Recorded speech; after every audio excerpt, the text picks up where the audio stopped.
Hello, I'm IBXTwigger, and today I'm going to be talking about one of my favourite blocks, which is coming in the next big update for Minecraft Console Edition. That is Minecraft Xbox 60, Xbox One, PS3, and PS4. And the next big update is Title Update 17, which is roughly on par with 1.4 for the PC, which means we can almost guarantee the beacon block will be coming in. But before we get to that, if you want to know about any of the other features that are coming, I've done 2 videos on it so far. One, Title Update 17 features, giving you a rough release date from then. The release date we now know is somewhere in the latter half of the year. And the second video is talking about the Redstone specific features in Title Update 17. If either of those things interest you more, you might want to check those out, or wait to the end of the video. They'll be in the description, as well as on screen if you're on a PC. You can just click those.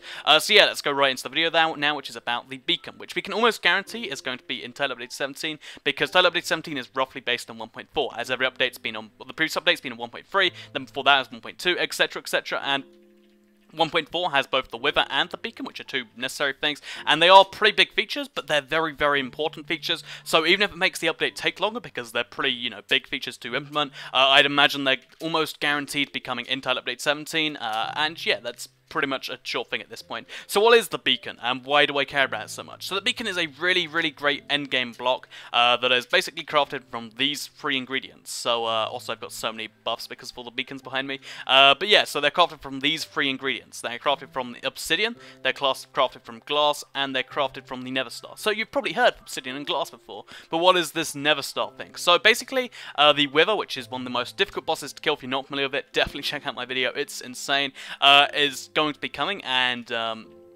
if you once you kill the Wither, which is a very difficult task to do, you get a nether star. You get 1 nether star per kill of the Wither, so you can, spawn the Wither multiple times. You need to get multiple of these, but you have to kill it every single time, which is an amazing feat, even if you have all the odds stacked in your favor with full diamond armor. It's the most difficult mob to kill in the game by a long shot. So that's how you get these. That's why they're so difficult to make, because you need 3 obsidian, 5 glass, and you need to kill the Wither once every time you need to make one of these. In addition to that, to actually turn this beacon block into a beacon, you're going to need at least 9 of these mineral blocks. So there are 4 blocks which counts as mineral blocks in the game. That is emerald blocks, iron blocks, gold blocks, and diamond blocks. So you need at least 9 of those.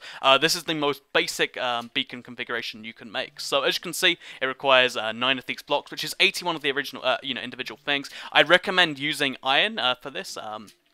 I incorrectly stated in my old video it had to be diamonds, but you can use iron, and it's probably the best, your best bet to use iron because it's the easiest to get. Otherwise, if you have a really good emerald trading farm or something, emerald won't make sense, but other than that, I recommend iron pretty much wholeheartedly. You can, however, mix and match. You can use, 8 bits of iron and 1 emerald. You can throw some gold in there. Even if it looks ugly, it's still something you can do if you need to. You see, it just goes up again, and you can tell a beacon is working and, about to be functional when you've got the big thing going towards the sky. The downside to this is you can't really hide your beacons and make completely secret entrances using them, because they are very obvious. Because if there's something blocking them, like this, then let me just build one up there. Then they will not actually function anymore. And as you can see, it cuts off and they stop functioning. So they need to be they need to be able to see the sky in both the overworld and the end. In the Nether, that requirement isn't there because there's a ceiling, but in the overworld and the end, you must be able to see them if you want them to go. So what is so great about a beacon? What does it actually do that's so awesome for people? So when you go into a beacon at this first pyramid level, you only have access to speed and haste. So speed, if you turn this on, you need to actually put an iron ingot in there, or you can use any of these 4 things. But again, recommend you use iron because it's the easiest to find. Speed, if you put it on and press down, then it'll actually give you a speed boost. I've already got loads of buffs on because I've got loads of beacons active, but it gives you a speed boost, which means I can run around very slightly faster than before, as long as I'm within 20 blocks of this. So I'll show you if I go out of the range, my thing won't just, stay on. So around about here-ish, actually about here's 20 blocks away. From around here, I won't be able to get the thing anymore, and as soon as my speed timer runs down in 7 seconds, I won't be running fast anymore. So basically, the idea of them is that you put them in hotspots that you need the enchantments for. For instance, haste. If you want a cobblestone generator that you want to, mine even faster, haste allows you to break blocks faster, and that's what that's for. So basically, if you find these aren't enough and you don't want to just kill a Wither just for the tiniest buffs of these, you can do a lot more of these, but it's going to require a lot more iron. This one requires, I believe, it's 36 or something like that, 34, sorry, separate blocks, which is a lot of individual stuff. So this allows you to get access to the second tier of the primary power. This is resistance, which will give you extra damage resistance, and jump boost. If you put jump boost on, which I have actually put on here, It will allow you to jump 1/2 blocks with jump boost 1, and as you can see, very nice. Allows you to jump a little bit higher, which means if you have access to this enchantment, then you go run somewhere, you can do parkour things other people can't do. Of course, you can't have player-specific boosts, so it it doesn't have that much utility, but it's still pretty cool if you want to jump away from stuff or jump on top of stuff easier.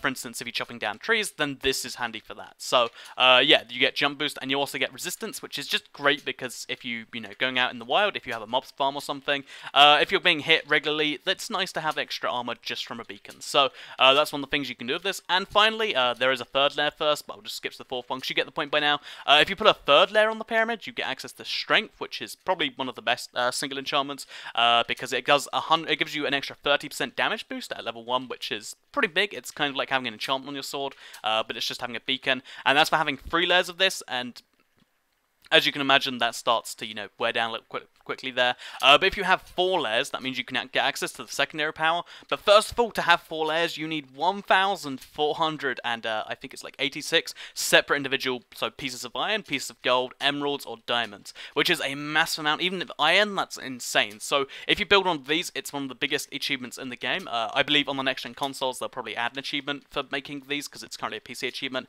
It is the biggest achievement you can do in the game because you first got to kill the wither, then you've got to collect 1,000, almost 1,500 separate pieces of any ore in the game, and of course this is big. And it gives you access to secondary power. So the secondary power can do 2 things. You can use it for regeneration, which of course means in addition to your regular power, you can regenerate by being near this thing. So as well as just being able to jump higher or get strength. I also regenerate health while I'm near here, which again is helpful if you want to kill stuff and regenerate faster. But the big second thing is it gives you a strength 2, it gives you haste 2, etc. It means you can get a second level of your power, which for strength 2 is really, really massive because it does an extra 130%. So instead of a 30% buff, it's a 160% buff, meaning you do more than double damage.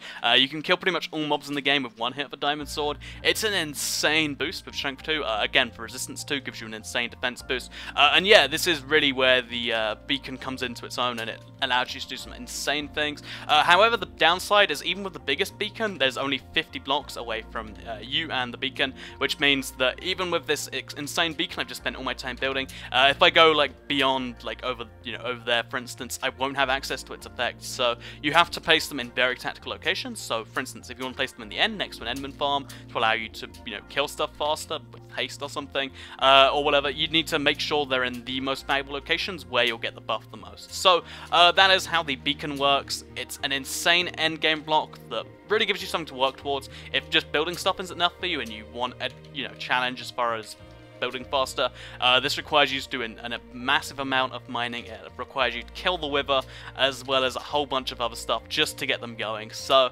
I think it's a real big thing. Oh, also to kill the wither, actually get the wither going, you need 3 wither skeleton heads, which means you need to kill I think 200 separate wither skeletons. So also a tiny bit of lag here. So yeah, it's a truly just insane the task to make one of these beacons. I'm looking forward to them coming in the next update because it gives you everyone something to do. You're never not doing something because you've always got to be stocking the beacons, getting your beacons going, and using them for valuable stuff. So yeah, these are the beacons, the most end game of the end game items that will always give you something to do. If you enjoyed this video and want to know more about Title Update 17, the next update for Minecraft, all the console versions, you can check the 2 videos I referenced before. There are links in the description as well as on screen. Yeah, they're definitely worth checking out. Title Update 17 is coming out some point later this year. We don't know much more than that right now, but when it comes out, it's going to be exciting. So I hope you enjoyed the video. Thanks for watching. Like it if you liked it, share it if you really liked it, and here is an outro. So if you enjoyed the video and want to see more from me, if you're on a PC, you can click on the left side of the screen and you'll be taken to my tool tutorial. It was uploaded yesterday and it's an in-depth tutorial on tools. So that is a sword, pickaxe, axe, etc. and all that type of stuff, and just giving you in-depth trivia, facts, all the stats you need to know.